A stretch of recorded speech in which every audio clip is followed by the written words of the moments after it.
I could ask all of the Gay Games folks to mute. Yeah, please. Thank you.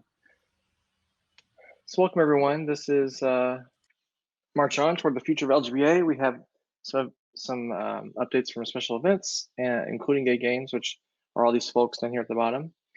We're going to go ahead and get started with the special events part of it. And just so you know, this is the committee this year. Aaron, Rainbow, Derek, and myself. Aaron was in the room previously. Derek is still closing out the raffle, I believe, but they should be in here soon.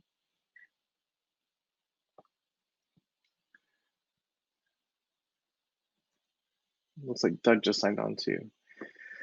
So we wanted to give you a little update. Oh, is there music playing? Well, that's a good idea. Let's see.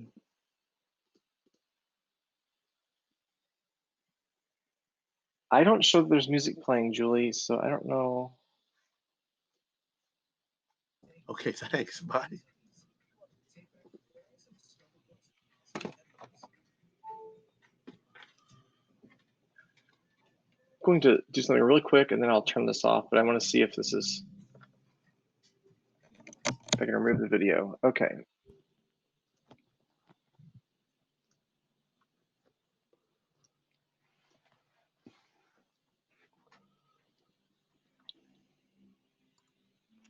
Okay. So I'll back to my presentation real quickly. We'll try to move quickly because Gay Games has stuff they want to share still as well. I did want to tell you a little bit about what Special Events has been up to this year, and this was one of the proposals we started working on in April or May. Phoenix Pride is normally in April, but they canceled because of COVID and moved their Pride to November. And then I was looking at the calendar and I was like, their parade is on Saturday and Palm Springs is on Sunday the next day. Doug, could you mute, please? Yes, I'm doing that right now. Thank you. Just a moment. So we thought that we might try a desert tour where we got an LGBA band together and played in Phoenix on Saturday, and then took a bus to Palm Springs to play on Sunday. We were going down that road pretty heavily for a while to see if we could make that happen. Both bands agreed to participate. LGBA board was putting funds toward it and we were starting to make plans. But then wave 2 hit, and with wave 2, we decided that it would not work. Just the cost of buses. If we tried to do this, which playing and moving was going to be very complicated anyway, but taking buses between the two cities was going to be very expensive because we would have to have more buses than we really needed because we'd have to have space in between everyone. Anyway, long story short is we're not doing a big tour. However, the bands in Phoenix and Palm Springs would like you to consider joining them if you're able or interested to march with them in their parades. So far, these two prides are still on. They're not canceled. There is still a large possibility they could be canceled, but if you do have time this November and would like to march and have an opportunity to do that, or if you're from LA and you normally march at Palm Springs, I'm sure they would love to have you. So I just wanted to give them a plug and thank them for working with us to try to make this happen. And all three groups were in agreement that we should not do this as an LGBA event, but we were certainly going down that road. I also want to tell you a little bit about, we are still currently looking to participate in the inaugural 2021. There are a lot of questions around whether this is going to, they'll have a parade at all, or if the events will be scaled down majorly from previous years. But for us, for the way LGBA is built and how we're spread across all the world, we have to start planning now. So we're moving forward with our normal planning as we would anytime. And, we're watching all developments around the pandemic and everything else. and we'll update if we're going to go forward or not. So the one major change that we're going to take this time is that we're going to work with a music travel company, music travel consultants based out of Indianapolis. It was formerly owned by one of our members named Jeff Furr, if you remember him from Indianapolis. He's still on staff with this company and is actually working on our proposal for the inaugural. They have sent us one proposal already for hotel and transit or bus transit. We're pushing back a little bit, trying to tweak some things, but the pricing is pretty good. So we would expect for just the travel part of this could be from $270 to $800, depending on if you want to stay with 4 people in your room or stay by yourself. So there'll be a lot more updates on this as we get closer to the actual inaugural and working with this company to move things forward there. Oh, and Derek is here just in time. Derek, if you can get on camera, the next slide is yours.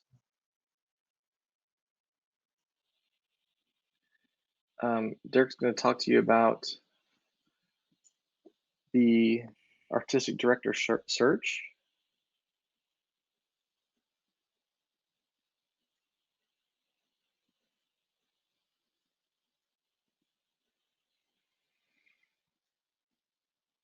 He might be having troubles connecting. Well, oh, there he is. No, some people are having a problem. We're having a hard time getting people on camera if they're not on camera already. So we're going to follow the same procedure we've used for previous events, which is to start the search. Actually, the search is starting today. The application is live today. We'll post links out to the AD forums and to the different Facebook groups today as well, so that people can start applying. We have given a deadline of August 30th, which gives folks a month to apply to lead us in the parade.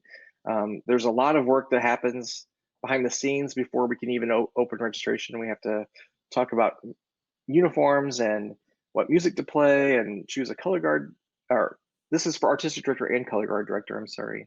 But we have to do a ton of work between August and November and have our ducks in a row for the application for the inaugural.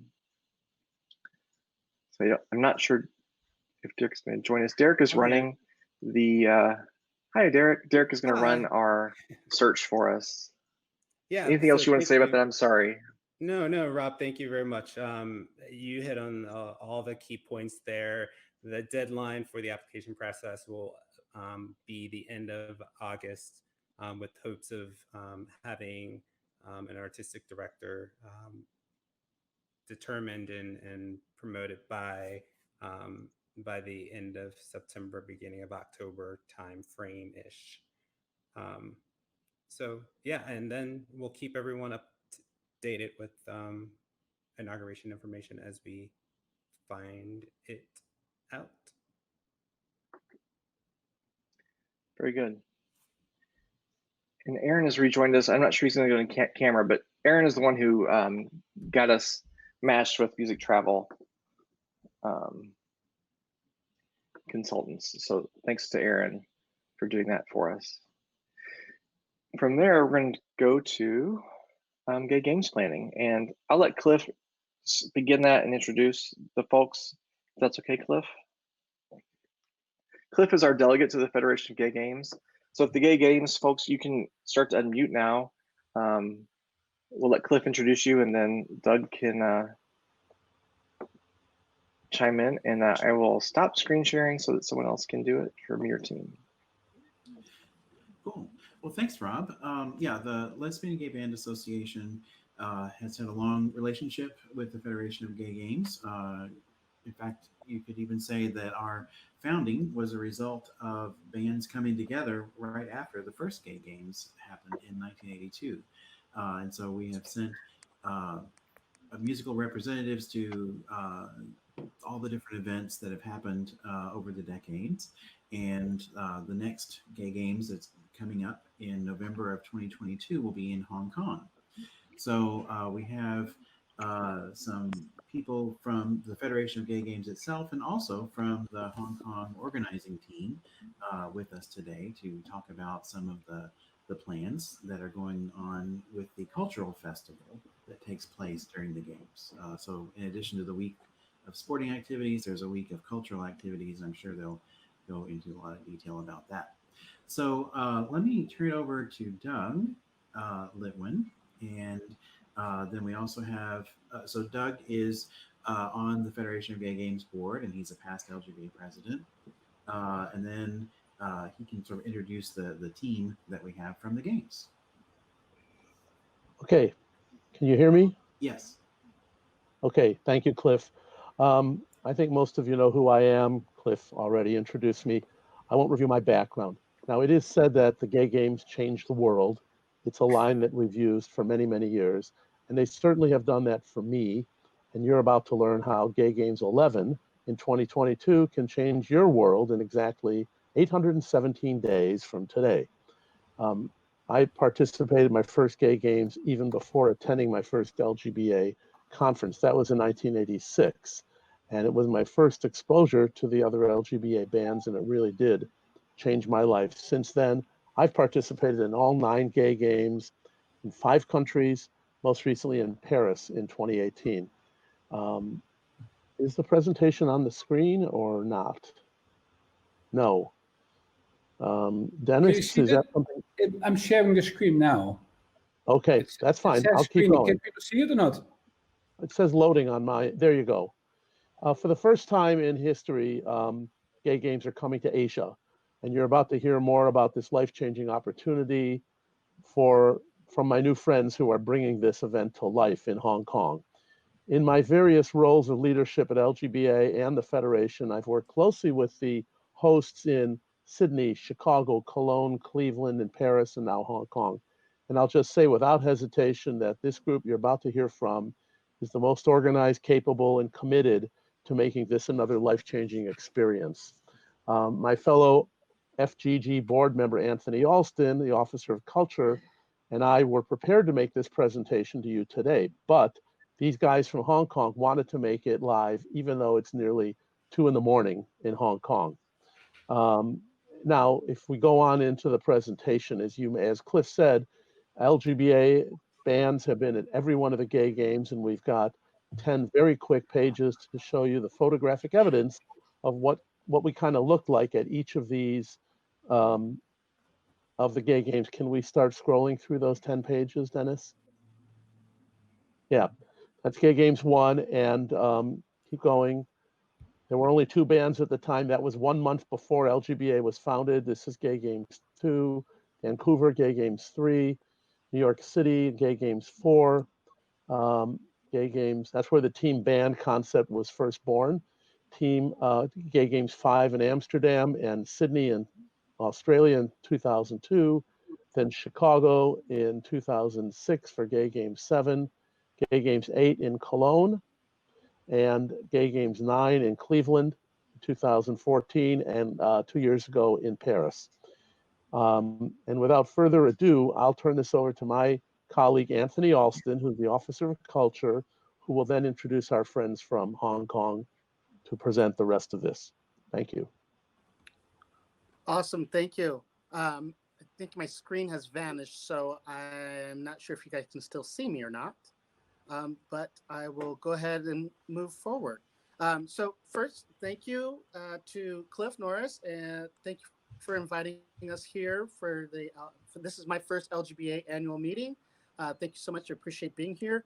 And thank you, Doug, for the awesome introduction. For those that don't know Doug, he's a talented musician, a wealth of gay games knowledge, extremely thorough in his work, and highly admired by his gay games mentee, which would be me. So now on to our 3 presenters from Team Hong Kong. These 3 committed individuals, and as you already can guess, it's 2:30 in the morning there. So that's extremely committed, and we appreciate everything that they've been doing, have spent countless hours already organizing and strategizing to ensure the best possible experience for our first gay games in Asia. I'm confident that they will deliver an experience that will be extraordinary for all of us. So please help me welcome Director of Arts and Culture, Sean Griffin, Strategic Advisor, Nigel Lee, and founder and co-founder, Dennis Phillips. Take it away, guys. Hi, good morning, everybody, or good afternoon or good evening, depends where you are on the planet. Thank you for inviting us. My name is Dennis Phillips, and together with Sean and Nigel, we'll give you a short overview of the program and what we have planned for the Gay Games in Hong Kong. Like I said earlier, this will be the first Gay Games in Asia, the place where 2/3 of the world population lives. And there are about 293 million LGBT people living in Asia. And we're very excited to have it for the first time in Asia, because it will be a great opportunity to include participants who were not able to come to the previous Gay Games in the past, because it was simply too expensive or too far away from them to come to an event that's bigger than themselves. We're also going to celebrate the 40th anniversary of the Gay Games. So it's a really special experience for all of us. Nigel.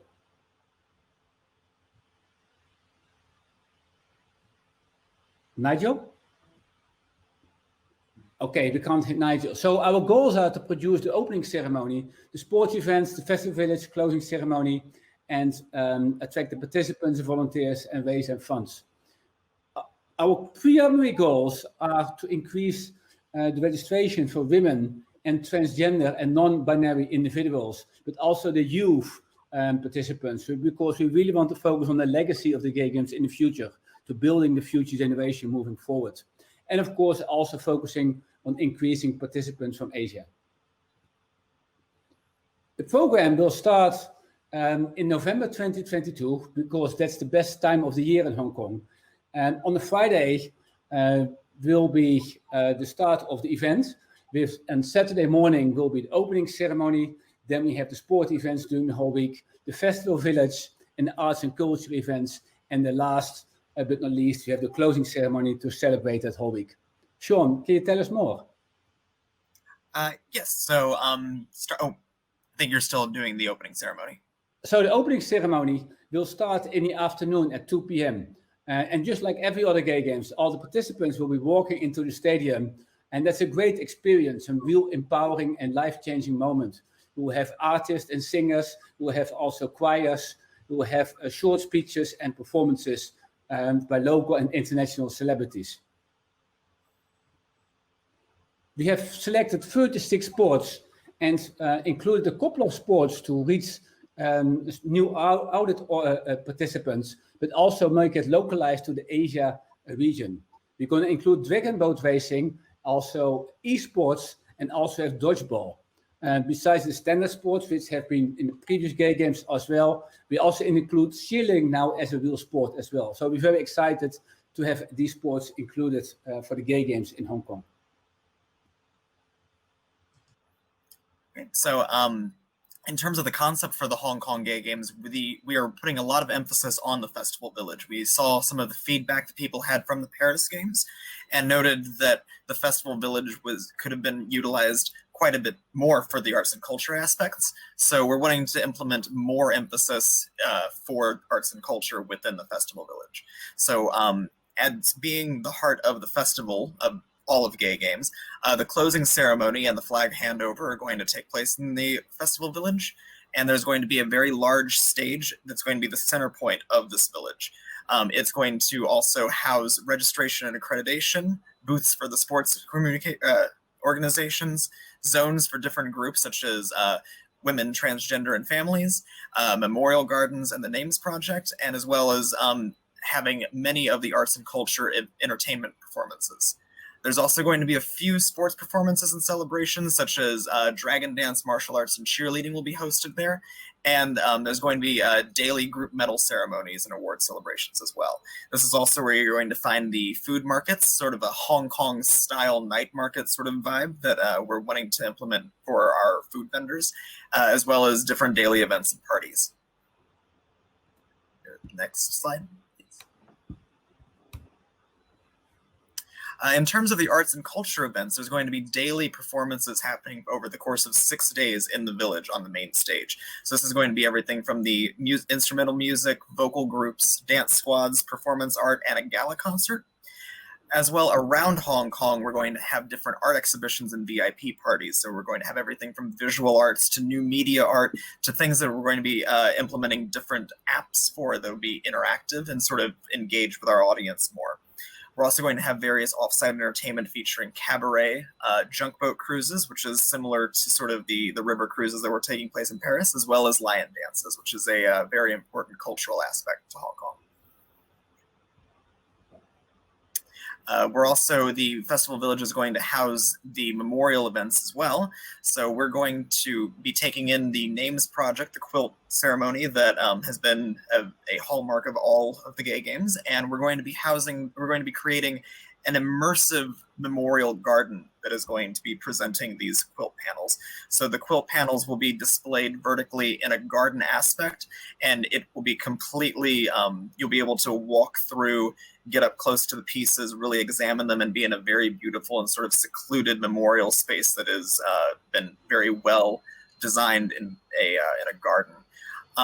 This is also going to have an app element to it as well, so it will sort of enhance the interactivity of the memorial garden space. And then, of course, we also have the exhibition of the 40 years of gay games. Oh, yeah, sorry. The photography and the pins collection. Yes. We're also having, we're going to be, oh, sorry. We'll be having a photo exhibition that features some of the photos, especially some of the photos that were presented earlier, as well as a pin collection exhibition in the village as well. And for the closing ceremony that will also be held at the Festival Village, you'll feature some short speeches and key organization sponsors, as well as celebration performances and the flag handover. So at the moment, we have a team of nearly 90 volunteers already. And you see a couple of those amazing people who are spending 20, 30, 40 hours per week in their free time getting this event together. We're working very closely with the Federation of Gay Games, where we have working groups in different fields as part of our partnership with the Federation of Gay Games. And it's really inspiring to work with so many people with such a diverse background and with their professional skills on organizing this event. From a finance perspective, we have finalized our budget, and the budget is in a strict control, following the procedures which are in place to organize this event, to make sure that we're really able to deliver what our plans are. Contingency planning and safety and health for participants and spectators is very important. We've put in a plan in place to prepare ourselves for events which might happen or also might not happen. So we want to make very sure that if there's another virus happening in 2 years' time, we have the plans in place to make sure that these events will be delivered in a nice, safely, and inclusive way for everybody. So just breaking down a bit of the schedule in terms of from the arrival. Wednesday on the 9th is the scheduled arrival for people to come into Hong Kong, and on Thursday is when rehearsals will begin, as well as accreditation will be open. Rehearsals will be available for every day other than Saturday the 12th, which is the opening ceremony.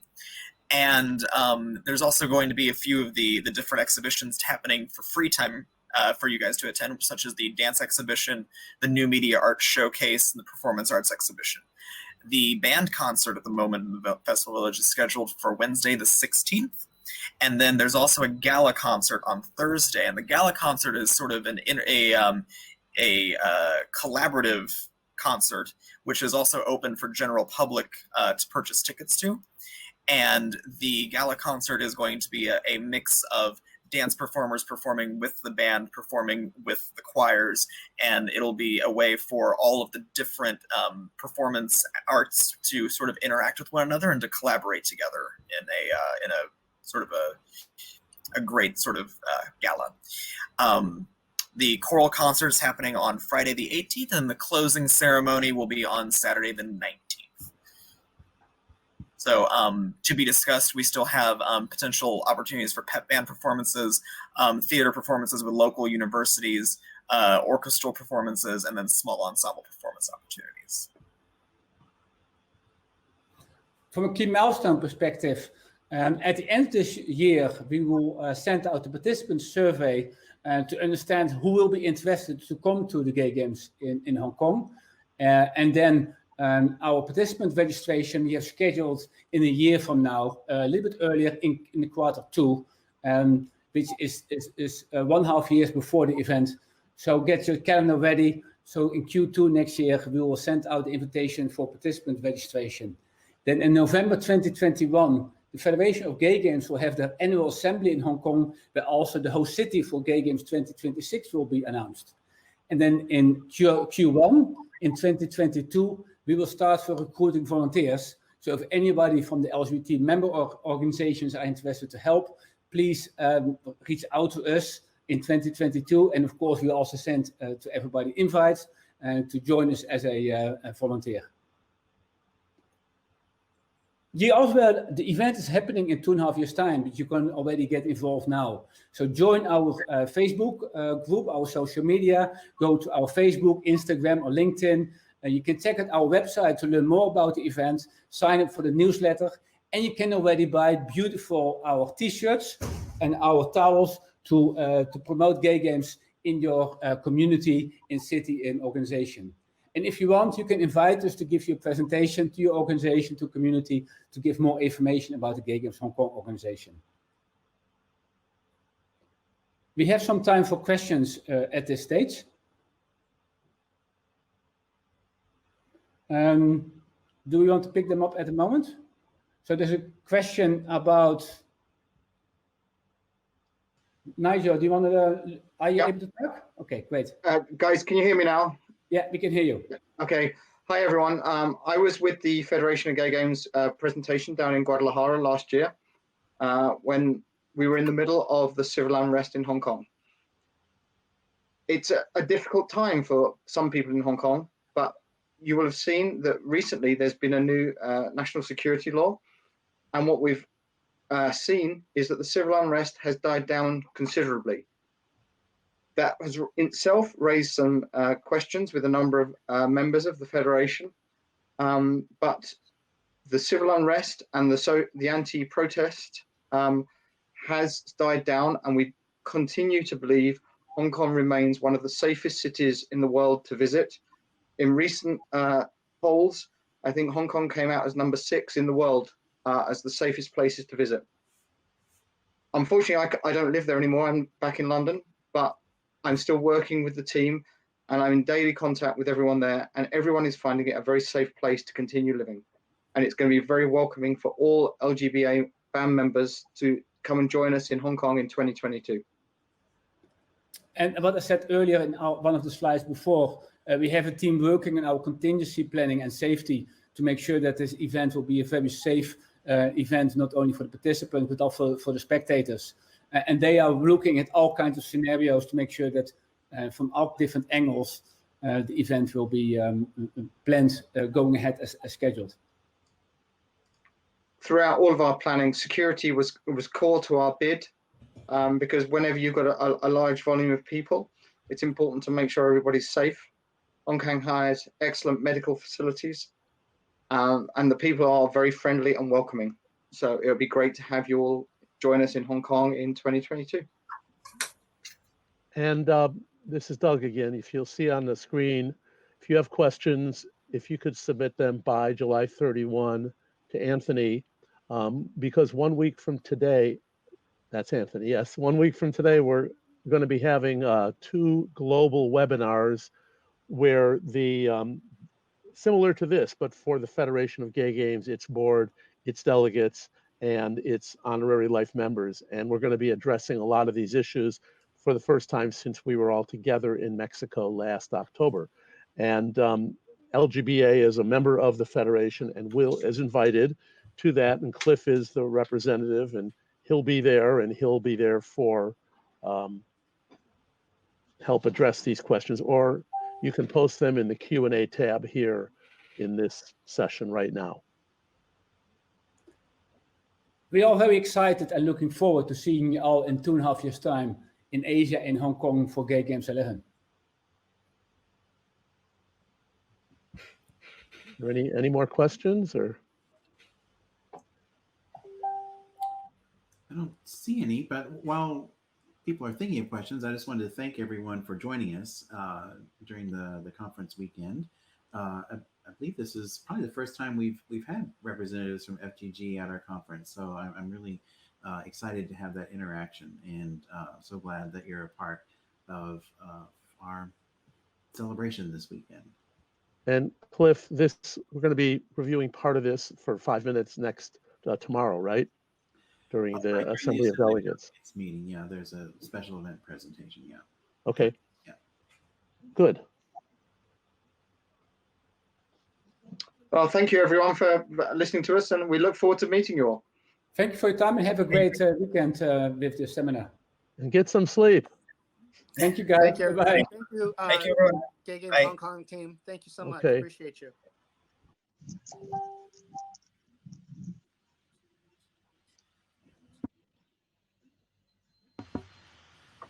All right.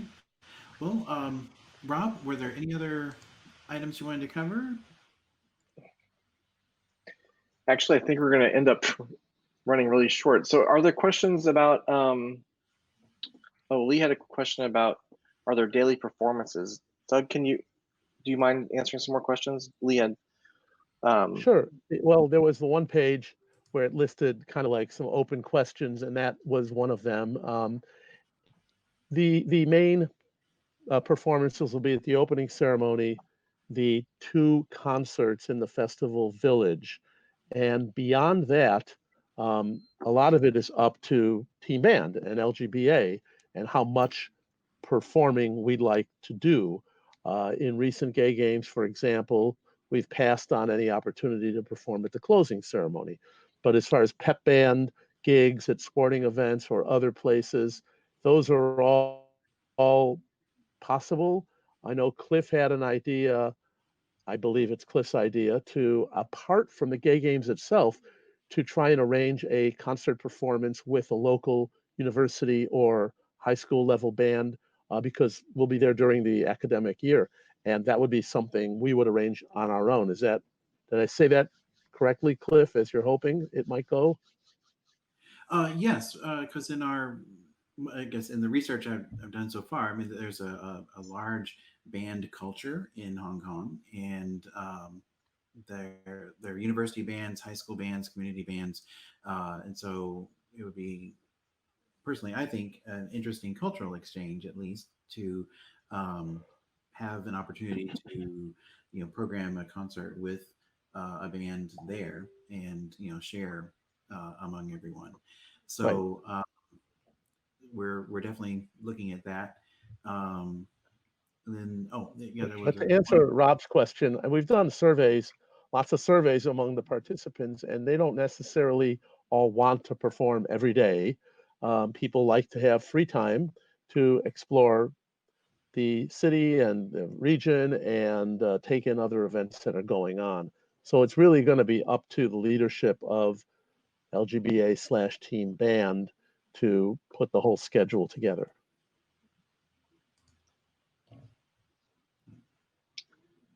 There were a few more questions that came up. I don't know if you saw those. So Jason's asking, this is probably more for me and Cliff, is how can we get involved in the LGBA side to start working on team band planning?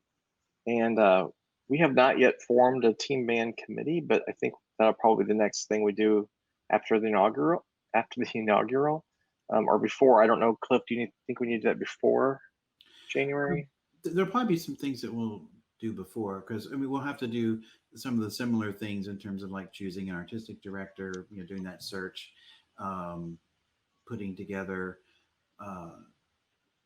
a survey of our participants to figure out like what kind of travel arrangements they would prefer, those kind of things, that groundwork that we can do. And then my understanding is, Cliff, some of the timing will depend on whether the inauguration happens, right? Yeah, I mean, obviously we're most likely monitoring that situation closely too. And then we do have a new board coming on tomorrow, so that that will also help guide us, because we have to reassign committees, and so just give us a month or so to figure those things out. I see the question from Stephen Lewis. Do you all see that? Yep, go ahead. Yeah, go ahead. I think the answer to his question is yes. The first concert on Wednesday would be featuring the band, and then the gala concert the next night would include the band, but would feature other entertainers, other performers as well. That's my understanding. You too, Anthony? Is that what? I think that's the plan. I'm sorry, Doug. Can you repeat the question?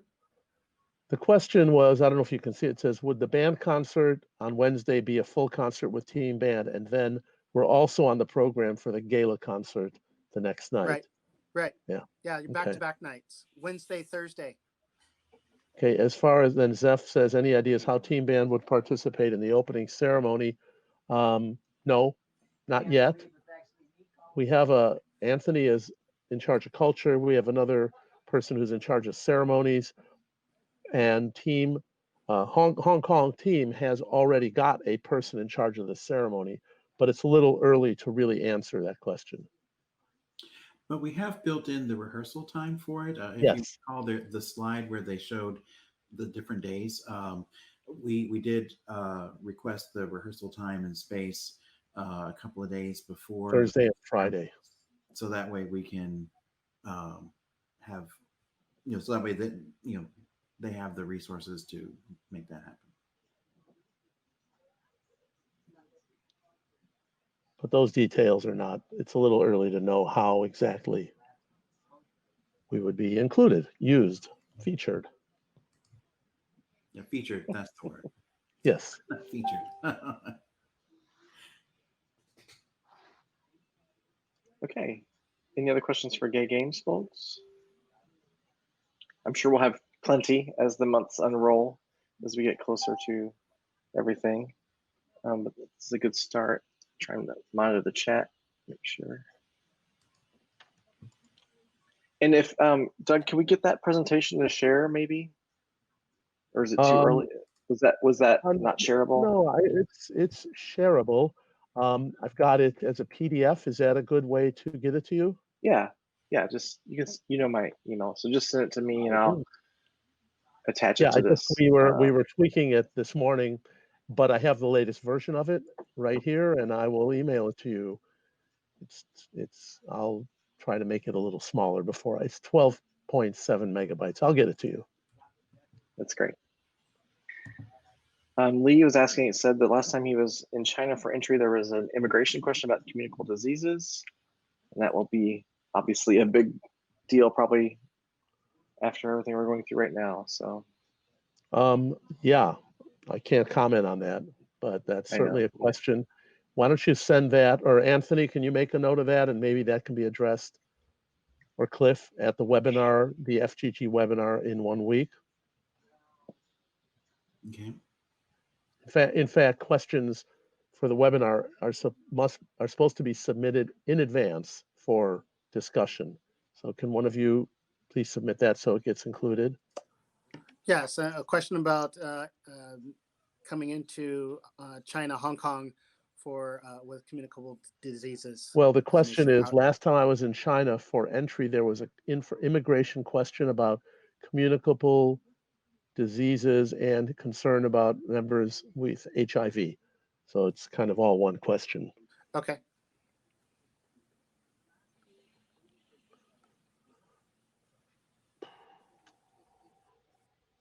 Okay. Great. Yay. If we want to switch gears back to inaugural, if anyone has questions about the inaugural, I know we covered that before they started speaking, but I didn't see any above. I should probably scroll back. Well, is this Rob, is this an obvious question, but if President Trump gets reelected, will we even pursue this? Well, the board will probably vote on that again. I imagine not. I would imagine. I don't want to speak. I don't want to speak for the board until. Okay. Yeah. Okay, so Zeph's asking how to get involved with this inauguration committee. That will do it. asking if you want to be involved, or saying that you want to be involved. And then, like I said, we're having elections for the new board tomorrow, so we'll need a week or two to sort out new committees and who will be on the special events committee. I'm sure of that now, and I'm not sure if I will continue or not. We haven't talked about who's interested in that, so we will start to collect names, and we will contact you to see if you want to be on that committee. And it sounds like Zeph wants to be part of that. And Denny, I think the decision date to participate in the inaugural, I wonder if that's what you're asking, Jason Morley. I should write these down now.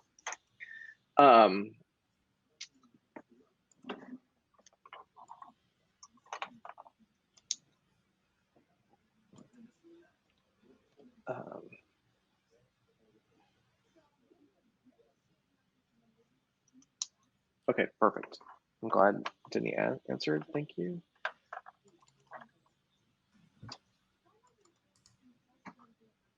Debbie Fox has a question about arrests of gay men in Hong Kong.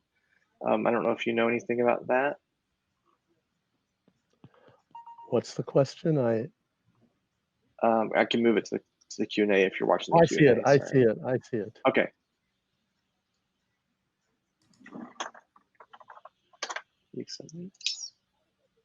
Well, if you know much about the history, Hong Kong has always been different than the rest of China, where Shanghai is. The whole concept of one country, two systems. Things are changing. I have not heard anything about this right now at all. It can be added to the list of questions we bring up. She just says that was just what others have experienced. It wasn't necessarily a question, but certainly something to consider. Well, gay men get targeted in this country too. I mean, it just happens. But I haven't heard about that in Hong Kong at all, so I can't really comment. Okay, I'm just scrolling up to make sure we've answered everything.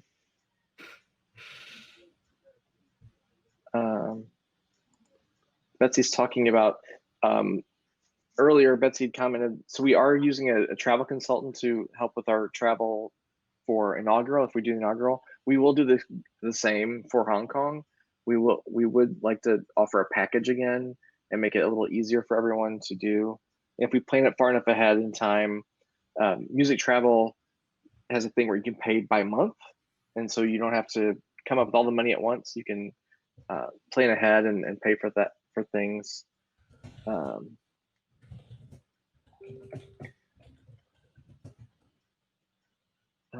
And then Lee's saying professional musicians may have a problem with visas.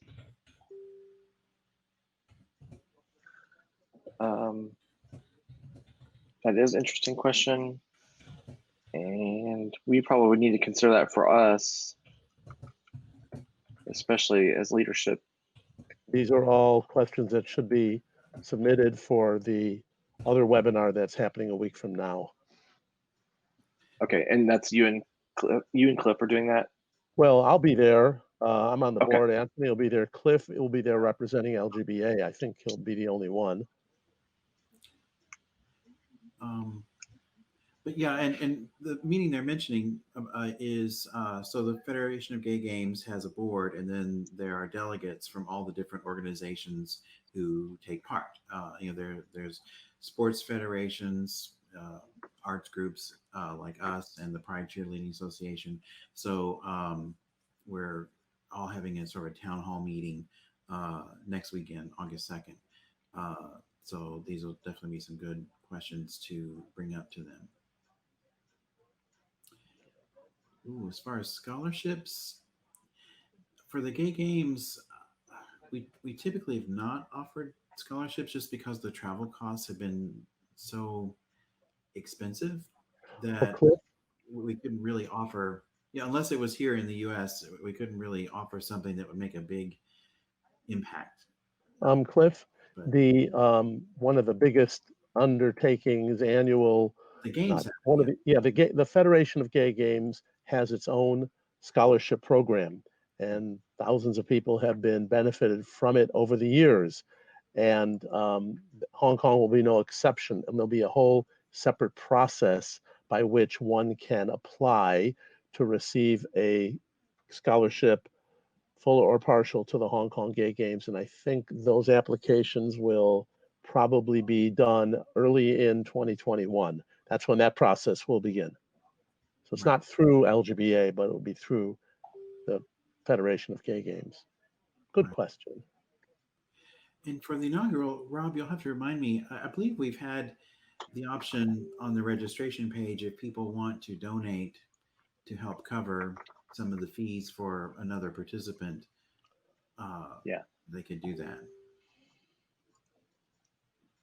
absolutely. Sorry, other rooms are wrapping up, and we need to be wrapping up to move to the next part of this. So thanks everyone for your questions. Thanks Doug, and thanks Anthony for joining us. And let the rest of your team know that thanks from us for that. If I could get the two of you to disable your mics and cameras, I'm gonna get Derek back on screen to lead us through. Do we have to leave this session and log back into the regular one, or, well, anyway, you'll have to log back into the next one. Okay, but for this you can just click off your webcam. Yeah. Awesome. Thank Derek, you so much. We really appreciate you guys. Looking forward to seeing you in Hong Kong. Thank you.